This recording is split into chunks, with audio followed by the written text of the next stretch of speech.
ಇನ್ನು ಆಗಸ್ಟ್ 3ನೇ ತಾರೀಕಿಂದ ಪಾದಯಾತ್ರೆಯನ್ನ ಮಾಡಬೇಕು ಅಂತ ಇದ್ರು.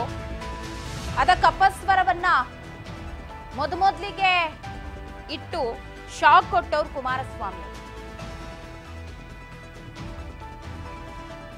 ಈಗ ಆ ವಿಚಾರಕ್ಕೆ ಸಂಬಂಧಪಟ್ಟಂತೆ ತಣ್ಣಗಾಗಿದೆಯಂತೆ ಕುಮಾರಸ್ವಾಮಿ ಅವರ ಮುನಿಸು.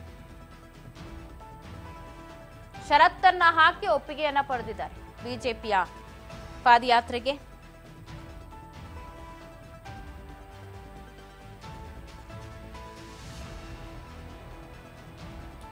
ಪ್ರೀತಮ್ ಗೌಡ ಅವರು ದೂರ ಇರ್ಬೇಕು ಪಾದಯಾತ್ರೆಯಿಂದ. ಪಾದಯಾತ್ರೆಯಿಂದ ಅವರು ದೂರ ಇದ್ರೆ ನಾವು ಪಾದಯಾತ್ರೆಗೆ ಒಪ್ಪಿಗೆಯನ್ನ ಕೊಡ್ತೀವಿ, ಸಮನ್ವಯದಿಂದ ಒಗ್ಗಟ್ಟಾಗಿ ಹೋಗ್ಬೋದು.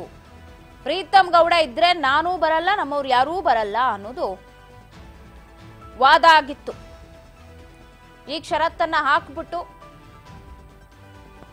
ಪಾದಯಾತ್ರೆಗೆ ಅನುಮತಿಯನ್ನ ಕುಮಾರಸ್ವಾಮಿ ಅವರು ಕೊಟ್ಟಿದ್ದಾರೆ ಅಂತ ಹೇಳಲಾಗ್ತದೆ.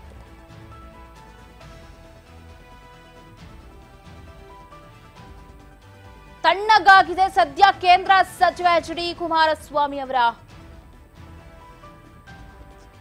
ಅಸಮಾಧಾನ.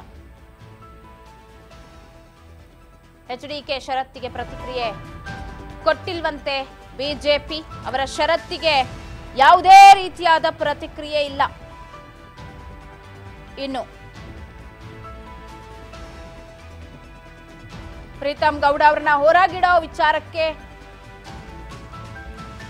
ಉತ್ತರ ಕೊಟ್ಟಿಲ್ಲ. ಯಾವುದೇ ತೀರ್ಮಾನ ತೆಗೆದುಕೊಳ್ಳುವುದು ಬಿಜೆಪಿ ಮನಸ್ಸು ಮಾಡ್ತಾ ಇಲ್ಲ. ಹೈಕಮಾಂಡ್